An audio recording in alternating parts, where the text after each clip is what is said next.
Welcome back again. It's your girl Atafa the Press. Well, my people, me here for drop the real news, news, reviews, everything in a one right this or right there, my people. So all I want to know to do is like up the video, share out the video, subscribe to my channel, my people. And if you're new to my channel, welcome. Let's get right into it. A corrupt government cannot liberate the people. If the head of the stream is corrupt, the entire river will be also. A blessed good day to you, my wisdom warriors. Wagwan, wagwan. I hope everybody is in good spirit. Well, I want to take a look at my screen, my wisdom warriors, because Cuban teachers arrive in Jamaica.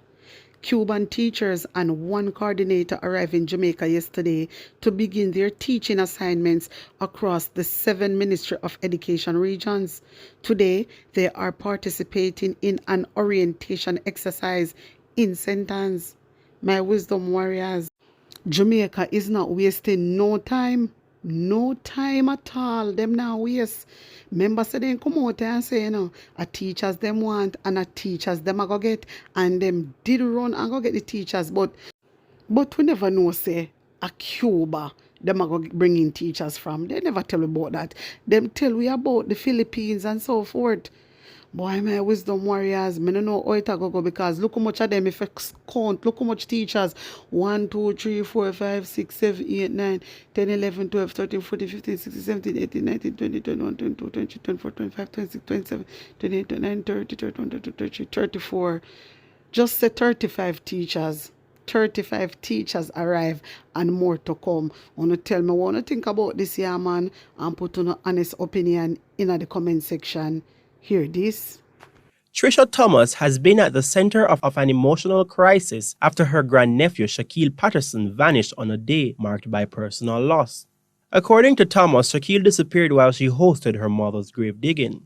Thomas, who had been caring for Shaquille since he was just 2 weeks old, reported that Shaquille was playing with the other children during the event. At around 2:30 p.m., he approached Thomas and asked for a drink, which she provided.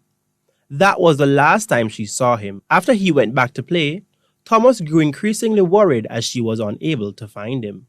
Rake up the yard, the spot where we keep clean up the place and something. And I stop and I say, anybody see Shaquille? Everybody say no. So everybody keep searching. Me grab a stool now and just where Shaquille could have gone. I wonder where Shaquille could have gone. Adding to the complexity of the situation, Shaquille's biological mother, who had migrated, was initially unaware of his disappearance. She has been informed and is now deeply concerned for her son's safety. Since it happened, because she didn't have a phone when it happened, so it's like her mother get the news and send it to the boyfriend phone in Barbados. They are now. So she called me on the boyfriend phone. In response to this urgent situation, Member of Parliament candidate for Westmoreland Central Dwayne Vaz has made an impassioned appeal for Shaquille's safe return. Nobody has any clue as to what has happened. So we're asking everyone in Jamaica to help us find this child. Imagine a 4-year-old around people that they don't know, away from their family. They don't know what is happening. We're just praying for his safe return. We're hoping that good sense will prevail. We're appealing to be around those persons who is used to and who loves him and cares for him every single day. Authorities are conducting an intensive search operation and are calling on the public to provide any information that could assist in locating Shaquille. Raheem White, CVM News. My wisdom warriors, wanna see, all know they can't find the little boy. But you know what me like? Me like how Dwayne Vaz come out publicly and a plea to the people of Jamaica. Me like that. This is what I want to see the MPs doing. I want to see Andrew Holness coming out. Want to see like when people dead, how Andrew Holness always come out and attack how much man dead and who they are prison. As someone want to see the Prime Minister come out for the missing pitney them. One thing, me never say Andrew Holness come out for my wisdom warriors. I talk about the missing children. Never. You never see it yet? I never see Andrew Holness come out and talk about missing children. Them no business with nothing. The pitney them a go missing all the time. And then I come out and make Jamaica know say there is child trafficking going on in Jamaica. So if you keep on the ear upon the pitney, all if I want in our house on the day, on the keep ear upon the pitney. Just like how Dwayne Vaz come out, me like it. I saw me want to see the government of Jamaica come out and a cheer for the pitney them. Me not see that, my wisdom warriors. Me not see that. And I'll know we are waiting for Delroy Chuck to release the sexual offender registry. That I want next thing to. I'll know. So to me, then just protect the criminals. To me, them protect the criminals, my wisdom warriors. That's all I can say. Because it's like a child go missing and that's it. You know, see them out a search, search party, out, see the, why me no know. Jano. The country fail, the government has failed us. The government fail us big time. Whether I don't want to hear it, yes or no, me at half of the press I tell you no, the government fail us. The JCF just come out and is calling on public to look out for children traveling alone. Want to hear them something here now? Them a call upon the public. Lord Jesus, me no know. Wanna call upon the public to look out for children traveling alone. How many people really going to do that? How many people really going to do that, my wisdom warriors? You better wanna call upon the parents them and the guardians if you keep an eye upon them pitney and make them pitney alone walk up and down upon road. Because there is child trafficking in a Jamaica. And when you say, when you JCF a call on public to look out, you just sending out a message to all this child trafficking business that is going on. And them are going to keep an eye out. My wisdom warriors, you see where I come from? And the people them where I take with the pitney them are going to keep for them eye out. You if you tell the parents them, so there's child trafficking, human trafficking going on in Jamaica, and if you protect them pitney, and that you if you come out and tell the Jamaican people. That you if you do, and your wellness, why you not come out on public platform and tell we what go on. Come out on public platform and your wellness and tell we what is going on, because for your labor right people, them believe in you. You understand? So all you have to do is come out and tell the Jamaican people, so there's human trafficking, child trafficking going on in Jamaica, and all parents and guardians must keep them pitney safe. When you no come out now and I say public to look out, which public we not talk about? Which public we not talk to? The one them we take with people pitney? My wisdom warriors, as the new school year is set to begin in early September, the Jamaica Constabulary Force JCF is urging the public to look out for children who are traveling alone. Head of the JCF social media team, Sergeant Kayla Keane, noted that there are various reasons why children travel alone, and adults should play their part by being good citizens and observe any unusual behaviors when they see them.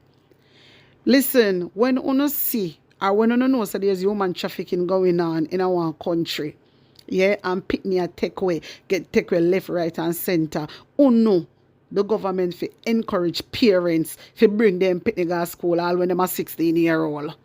And that you know for do. Hey, you go back where.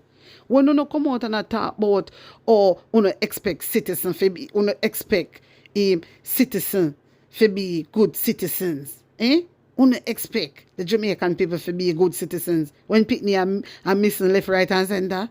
My wisdom warriors, I can't bother with them here, man. Seriously, I can't bother with them. Them I go back way. JCF I go back way.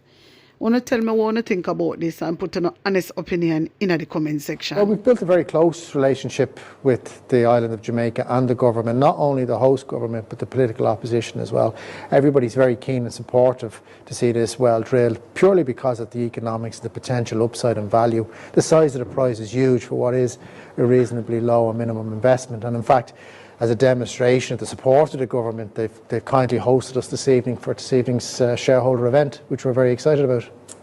The energy demand for the world is going to be fulfilled all the way out to 2050 by at least between 40 and 50% coming from fossil fuels. We're in an energy transition. Transitions take decades. And there's a growing realization that reserves have to be replaced in order to meet that energy demand.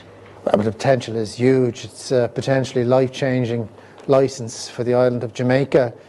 The size and scale and value is truly mind-blowing. This project could be potentially 7 billion barrels of recoverable oil. It could potentially double the GDP of the island as a standalone project, and it could also generate over $30 billion of tax take for the island of Jamaica. So the scale is quite substantial. The Jamaican opportunity is really a unique one. It's a massive acreage holding, over 22,000 square kilometres, which is the equivalent of 3.5 million football pitches, and really the opportunity to be first mover in a country that is energy hungry, that would like to replace its imports with indigenous supply. More than that, the way that we're looking at Jamaica now and the technical work that's advanced, we see a real opportunity for a string of pearls in terms of exploration and development. And we're really looking at early commercialization and how we can do that. And with that, we've built a development around. It's conventional. It's using floating production and storage offshore systems, such as used in the Stabroek license in Guyana, for example. And actually, we have many similarities to the Stabroek license. So in the look at how we would go about commercializing these opportunities, we've really started to attract and engage with a number of partners, and we're really taking those conversations forward. And of course, our joint purpose with the Jamaican government is to get to a point of commercializing and getting to production as early as possible. It's frontier exploration. There's not too many of those projects left in the world, and the fact that a company of our size has 100% of 29,000 square kilometres of acreage is really, really impressive. And it's in our hands now to move it forward, and as I've touched upon, the size of the prize is so big for what is really a minimal investment up front. So I think we're really excited now moving forward into the remainder of this year, our existing work programme, and hopefully drilling an exploration well in 2025 or 2026.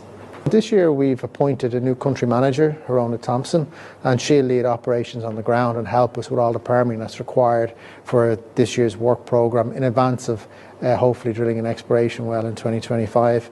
We've also invested quite substantially in a number of training and educational programmes. To date, since we've come into the licence and taken over operatorship, we've invested over $500,000 in training and educational programmes. So the relationship is very strong. I think the shareholders really need to get behind the story now and really support the work programme and what we're trying to achieve. Tonight's presentation will be available on our website, and I really urge our shareholders to have a read of it. The technical story has evolved substantially over the last number of months, and we're really excited now. There's a number of additional leads and prospects that we've been working on, and the presentation will capture a lot of that detail. Tonight, we gather to celebrate the partnership between United Oil and Gas plc and the Government of Jamaica, as well as to highlight the exciting opportunities that lie ahead in Jamaica's offshore oil and gas sector. We have an esteemed lineup of speakers who will share their insights and perspectives on this important collaboration.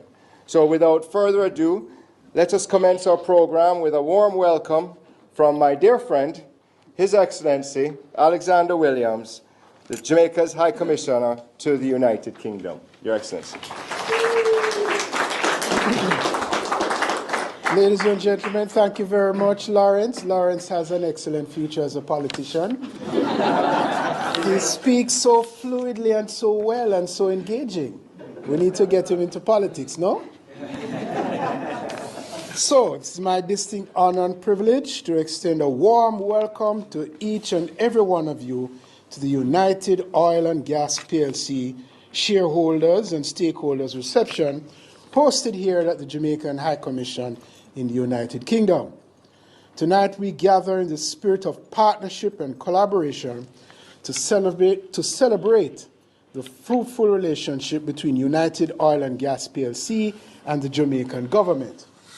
The occasion makes a significant milestone in our collective efforts to unlock Jamaica's offshore oil and gas potential and foster sustainable development for the benefit of our nation and its people. Good evening, everyone, and welcome. And thank you very much to His Excellency Alexander Williams and, of course, Florence Jones and the JAMPRO team for hosting us here tonight. As Brian has said, I'm a director at United, and I'm really excited to be here with you today to share our story and our excitement about our opportunity in Jamaica. In the next 10 to 15 minutes, I aim to take you through our exciting opportunity, Offshore Jamaica. I'll start at the macro level, why this opportunity makes good business sense. Then we will look at how we can monetize and realise the vast value that lies in this acreage. And finally, I'll share just a fraction of the technical evidence that we have that underpins our statements on value potential. United are in a unique position here in Jamaica. The resource potential of this basin is huge. To date, and without the benefit of full 3D seismic coverage across the 22,000 square kilometres, and just let me give you some perspective, 22,000 square kilometres, you can put 3.5 million football pitches into 22,000 square kilometres. That's the acreage that we have, which holds over 7 billion barrels of mean prospective resources. So there's plenty of upside here and plenty of running room. On top of this, and very important, is that the fiscal terms here rank right at the top in terms of attractiveness.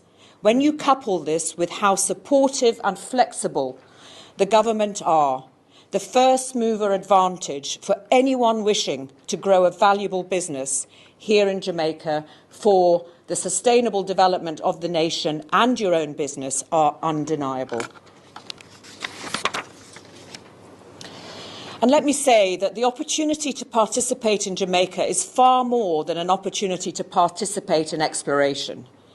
What we will be doing here is opening up a new basin. You will see later in the presentation how analogous this opportunity is to Stabroek licence in Guyana in terms of block size, resource potential, prospect size distribution and production potential. The opportunity here is... So my wisdom warriors, wanna hear what the United Oil and Gas have to say? Wanna hear what them have to say? Well, wanna tell me what wanna think, my wisdom warriors, about this. But guess what? Me have to run right now.